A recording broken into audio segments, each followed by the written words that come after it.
Hey everybody, it's Sepulcher here with another game. I'm playing against Atormenta, a Rare League Cathir Forest player, and I'm in Common League. I was in Rare League briefly, but then, let's see, what do I want to put? I'll put out Nightfall Spider. But then I stopped playing again for a few days and I fell back down. It's kind of hard once you get down there to get back up. With rank decay and everything, but I won't talk about that. So I'm going to talk about what I'm running in Underdepths right now. I know the last video I posted I was running Four-Glass Swamp Bog Hoppers, Queen and Naru. Have I ever told you guys how much I dislike KF? Probably my least favorite faction, but Iron Fist Stronghold gives it a run for its money too. So Nightfall Spider got my little font for me. We're going to end there. And I had enough Nora to deploy another champion, but I chose not to because there was little point to it. I could have, put it like right here, and then it would have taken about 3 turns before I could get anywhere with her. So we got Queen Naru and her little winged lurper here, and now she costs 88, but in her heyday she was 80 Nora, actually less than that for a time, I believe. And on release, actually, Cathir Forest players universally declared her to be the worst of the ambassadors, and it wasn't long before everyone else was saying that she was in fact the best of all the ambassadors released. And I think that might still be true even to this day. I'm not really sure. I'm not up to speed on things that are happening in the game. We're gonna put out a Hecatian Arbiter right there and end our turn. So, Hecatian Arbiter is one of the newer Underdepths runes, and it's kind of... I'm not really sure how I feel about her. I think she's pretty good. I'm running an Essence Capture counterattack ranged build. Or wait, maybe Bloodlust is the upgrade that I'm running. Maybe counterattack range is based. I can't remember. Ooh, Wilderkin Snake Dancer. That's a rune you don't see very often now. Wilderkin Snake Dancer used to be really good when he was released, actually. And, ooh, let's see. I'll move Hecatian Arbiter and, let's see, Nightfall Spider. Ooh, I could have contested. I could have contested with a Mark of Shield if you hadn't put him right there. We're going to go ahead and, there's no point in stealthing because he's got a Winged Lurper. I mean, there's not no point, but there's not much point. So I'm going to go ahead and move Nightfall Spider around a little bit. We're going to stay out of double attack range of Winged Lurper, which means 2 spaces. So I'll just move him right there. And Winged Lurper is flying, so that means that he can actually move in here and relic contest if he wants to. I'm going to prepare for that perhaps happening with... I can deploy a Grimlick or an Angel of Pain. I'm going to choose... I'll choose Grimlick. What the hey? There's Grimlick. Now he scorns my shrine, but we'll end our turn there. Now, Nightfall Spider has this cool ability called Elusive, which I like to call the better version of Arrow Eater.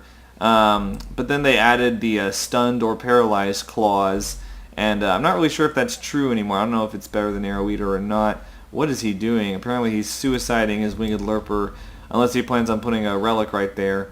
Unless he does that, she's totally dead. So he moved within boost range of Wilderkin Snake Dancer. Boost Beast, Wilderkin Snake Dancer didn't used to have that. Or should I say Sizzle Chest, as he's commonly known around the community. Although this isn't actually the Sizzle Chest version, there's an alternate art form, alternate artwork for Wilderkin Snake Dancer, and where he's wearing like a rainbow leotard. And what is this guy doing? So he put out a Cleansing Emerald, and I have no idea why he did that. If he was going to put out a Cleansing Emerald, you would think he would put it here to contest my font. Beyond that, there's nothing to cleanse with it, so I have no idea why he did that. That's really bewildering. I'm going to go get my font with Hecatian Arbiter. And What just happened? Oh, defensive strike. Okay, and she did a counterattack range, but of course, Elven Prodigy is unfortunately elusive. So, let's go ahead and firebomb the Elven Prodigy. I'm going to go ahead and hit with Nightfall Spider. I'm actually going to also hit Elven Prodigy. Elven Prodigy's down to 9 HP. And also her range is lower. But, what else should we do? I kind of want to use Deception. Let's use Deception. So, now there's 4 of me. Hope he doesn't use a Thorn Collection. And, we'll go ahead and put out another... Ooh, Nightfall Spider. Ooh. Dang it. I hope he doesn't stealth one of the illusions. That'd be weird. Ow. I might as well just put him, like, right. Let's put him right there. No real reason for that. Oh, there's no point because he has detection anyway. So, I don't know what I was fussing about. So, it's funny. The last game I played, I actually lost. I was recording it, but I just played awful, and I was like, there's no educational value in this. No informational value. There's hardly any entertainment value, unless you consider me raging a entertaining thing, which I'm sure some of you do. But out of vanity, I decided to cut off the recording and not post it. So I'm hoping that this game goes better. I think that there's already some things that you can learn from the video, and that's kind of the point. Part of the point of these videos is to help new players. There's a Thorn Collection. That's just what I was talking about. That was just what I was hoping wouldn't happen, and it totally did. And for some reason, he attacked Nightfall Spider with Wilderkin Snake Dancer. I don't know. I don't really deserve to be down here with these guys, but I am anyway. Now this guy's from Brazil too. Brazil is a guild. It's been in Pax Nora for a really long time, and it's infamous among people in my guild anyway for being a guild full of dudes that play KF and play it rather irritatingly. There was this one guy, his name was Gift BR, I think, and he was really bad. He was really obnoxious. Most of them are pretty quiet, like they don't talk in chat or anything, but he raged and he talked up a storm. He was sort of like Senor, if you guys remember him, or if you've been in the community long enough to remember him. So he's gonna run out his turn time for some reason. Not really sure why that's happening. Huh.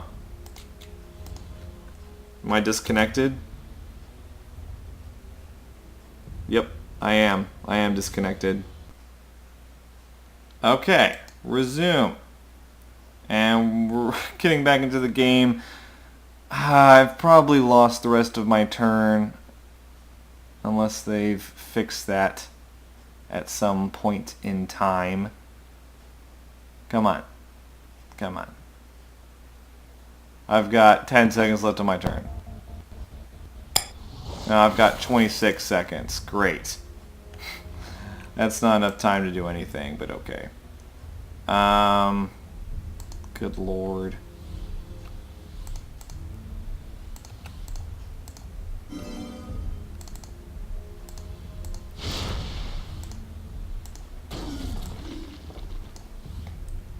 And get you. He equipped a rejuvenation ring. Okay, so that was terrible, but I killed the Winged Lurper with teamwork between Grimlick and Nightfall Spider, and then I've got Hikacian Arbiter in Wilderkin Snake Dancer's face, and I've also deployed a Shield Magus. I've also contested with a Nightfall Spider. Now Rain of Arrows came down on Nightfall Spider from Prodigy, and now Queen Aru is attacking, supposedly. So, actually, he won't be dead quite yet, but he is eviscerated 2, which means that he'll have 1 HP next turn, unless somehow he gets killed through a spell or equipment or some other secondary effect. Now, what's funny is if he had moved Wilderkin Snake Dancer back, Boost Beast would have given her more damage, and Nightfall Spider would actually be dead. But I think we've seen from the last few moves that this guy's made that he doesn't think that way. So just that's the move. That was the proper move that he should have done. With Wilderkin Snake Dancers, he should have moved it back for Boost Beast, then attacked with Queen Anaru. It would have done 2 more damage. And what just happened? Did you just use Resurrect? So basically what that does is that the cooldown on the next champion you own that dies is set to 0. So I guess he's really not wanting to lose that Elven Prodigy. I'm not really getting it. But we'll move Grimlock around. And Wilderkin Snake Dancer has evasive 3, so you gotta watch out a little bit. We're gonna do Impaling Strike. Oh, eat it! 14 damage. Yeah.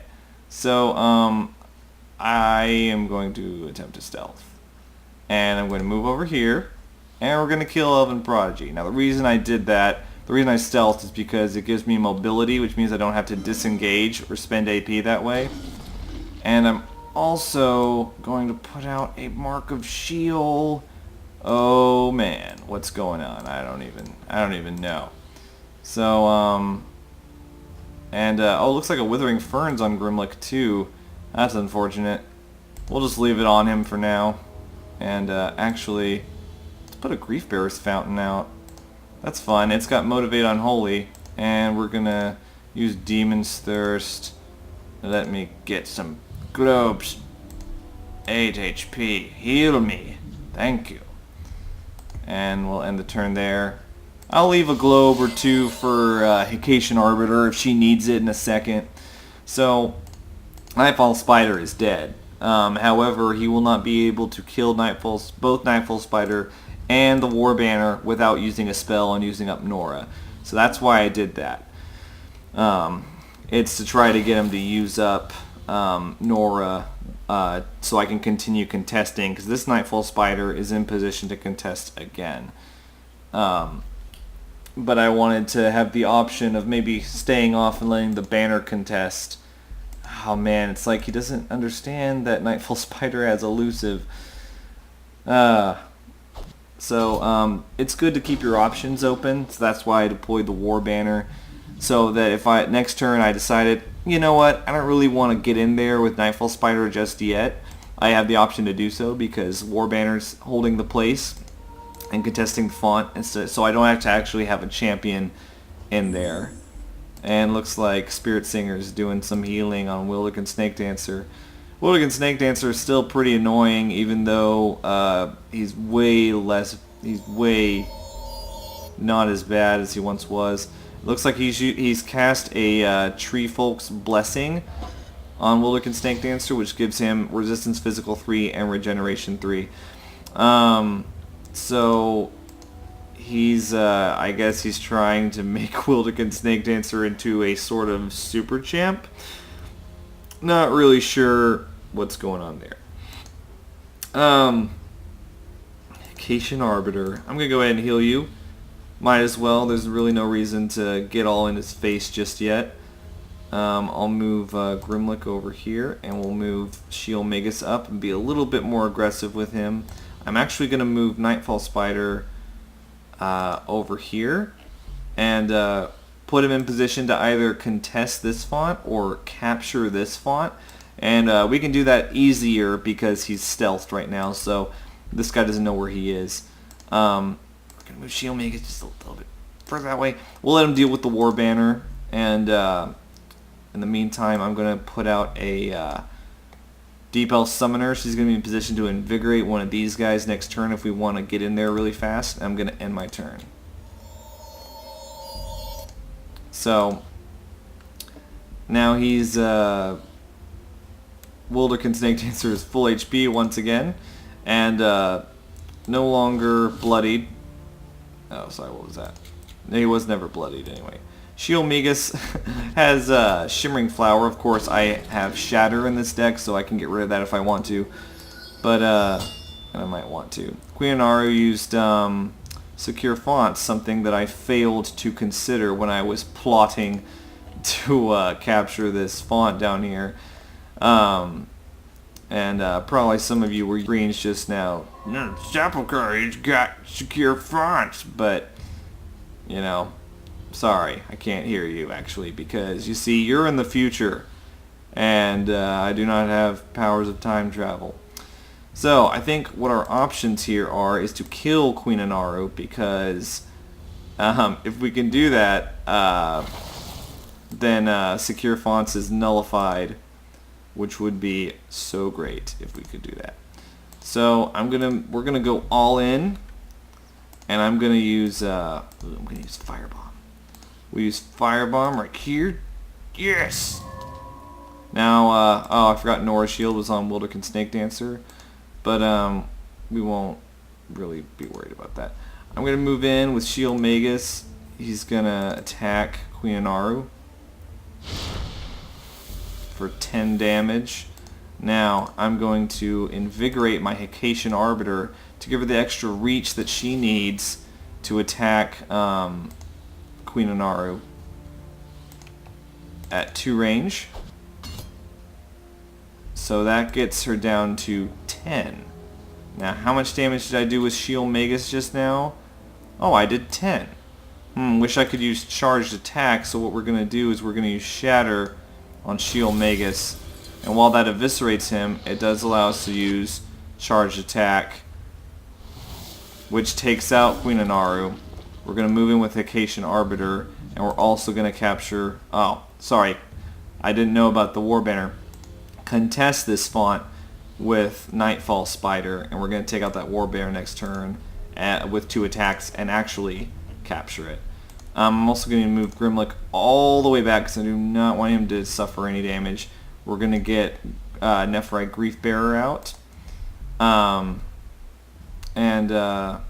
We'll keep Shield Magus back a little bit out of attack range of Wilderkin Snake Dancer. Because you see he's got range 3, and so even if he gets right there, he can't hit Magus. So Haitian Arbiter's going to be taking the brunt of damage. And actually, interesting, because even though I killed Queen Inaru, secure font still works. That's a little strange. I thought it didn't work that way. So I basically just walked into a death trap with Haitian Arbiter, and probably some of you were yelling at your screens just then too, but interesting, because the ability specifically states while this champion is in play, you know, fonts can't be contested. And the way it's usually worked is if you destroyed the ambassador, secure fonts would go away. That's happened to me before. I've done that, I swear. So that's a little, I'm not really sure how that worked. So Haitian Arbiter is pacified. See if we can do an Impaling Strike. It'll be really fun if we could. No, we can't. That's fine. So that's totally fine. We'll put out an imp just because. But this is contested now. We're going to do 2 attacks with Nightfall Spider to take out the War Banner. Minus 5 HP to all of his champions. That makes him a little easier 1 round. Now Haitian Arbiter, I'm going to go ahead and use Retribution. Or let me check real quick. It's been a while since I've gone against a Vishal Cavalier. Yeah, we'll go ahead and use Retribution. I could have used an Avenging Flame too if I wanted to, but I didn't really want to. So we'll move in with Shield Magus, and he's going to go ahead and do 1 attack. Bring Vishal Cavalier down to 8. And I've got actually kind of, this is a really terrible idea. Since if he had 7, I would just use an Animosity. I really should have used Avenging Flame. That would have been good. I'll just use a Maddening Echoes. That kind of fixes everything. So that kills the Vishal Cavalier. We'll move into the font, and I'm going to go ahead and use Deception on Grimlock. And that cleanses him of the Withering Fern effect, and it also kind of gives him something to do up there. So now this is my font, thanks to Nightfall Spider. And even though we had that fiasco with secure fonts, I'm winning by a large margin right now. Just because, frankly, he's made many more mistakes than I have, and I've made a couple of pretty big mistakes. One of which I think is a bug, but I'll refrain from soapboxing about that too much. Osprey and Valkyrie, I haven't seen that in a while. These used to be pretty popular in Cthulhu Forest. They're not so much anymore. I mean, I don't really see them that often. I still think they're pretty cool. They've got Attack Sonic, which is arguably the best attack type in the game because it has the least amount of immunities and resistances against it. And for some reason, the Poxnora devs like to give Distract to anything with Attack Sonic, so there you go. Also got Detection, Declare Target, which is a really good ability for one-rounding. Bola Attack, which is a nice control move. Sentry, good. I mean, obviously he's got Flight, so comes with the territories. Flight is just a great ability, map-wise, and for getting around terrain and things like that. So Osprey and Valkyrie is just a great rune. The thing is, it's a little expensive, 79. I don't think it used to be that expensive. So I think, and 4 to 5 range is pretty inflexible, if that's a word. So I think that's why we haven't seen it much lately. Now I'm gonna go ahead.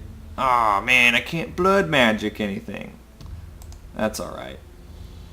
We'll go ahead and move up anyway and do a charge attack. So Nora shields on Wilderkin Snake Dancer, and if we don't care, we can just attack it anyway. But I think we're gonna go after Spirit Singer instead. So I'm gonna do a charged attack with Shield Magus on Spirit Singer. And we're going to go ahead and move Grimlick over. And, yep. We'll attack with Grimlick and take out Spirit Singer. Pretty obvious move there. And we're going to move in with the Illusion. So that's why I use Deception. Get this Nora Globe. And we're going to take this other one. And we're going to just harass Wilderkin Snake Dancer a little bit, and that's the end of the game. So I hope you learned something, or were at least entertained if you're an older player, and I'll see you guys next time. Later.